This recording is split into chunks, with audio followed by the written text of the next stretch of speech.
तो दोस्तों ये जानकारी थी असम की। तो अब हम आपको असम से लेके चलते हैं बिहार, और बिहार के बारे में बताते हैं आपको कुछ इंपॉर्टेंट पॉइंट्स, और साथ में आपको बताएंगे कुछ हेरिटेज साइट्स। जो दो हेरिटेज साइट्स हैं वो शामिल की गई हैं यूनेस्को में। तो हम आपको बताते हैं इसमें दो हेरिटेज साइट्स हैं, एक तो नालंदा विश्वविद्यालय है और एक है महाबोधि टेम्पल।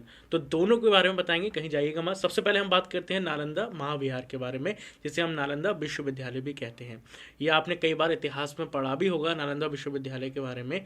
तो ये आपको पता होगा कि तीसरी शताब्दी में, ईसा पूर्व की बात कर रहे हैं हम, याद रखिएगा, तीसरी शताब्दी में या फिर 13वीं शताब्दी ईसा पूर्व के बीच सीखने का ये केंद्र सबसे इम्पॉर्टेंट था, और पूरे विश्व भर से लोग यहाँ सीखने आते थे, पढ़ाई करने आते थे, ऐसे आप समझ सकते हैं।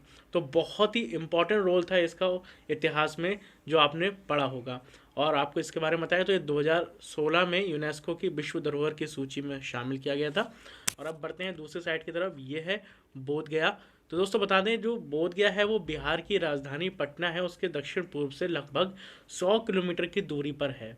तो अगर कई बार इसमें पूछा गया है कि कौन सी नदी यहाँ पर निकलती है, तो आपको बता दें यहाँ पे जो बोधगया गंगा की एक सहायक नदी है फाल्गुनी नदी, वो यहाँ से निकलती है। तो ये कई बार एग्जाम में आपसे पूछा गया है, और कई बार तो ये भी पूछा जाता है कौन सी दिशा में है ये, तो आपको बता दें पश्चिम दिशा में है।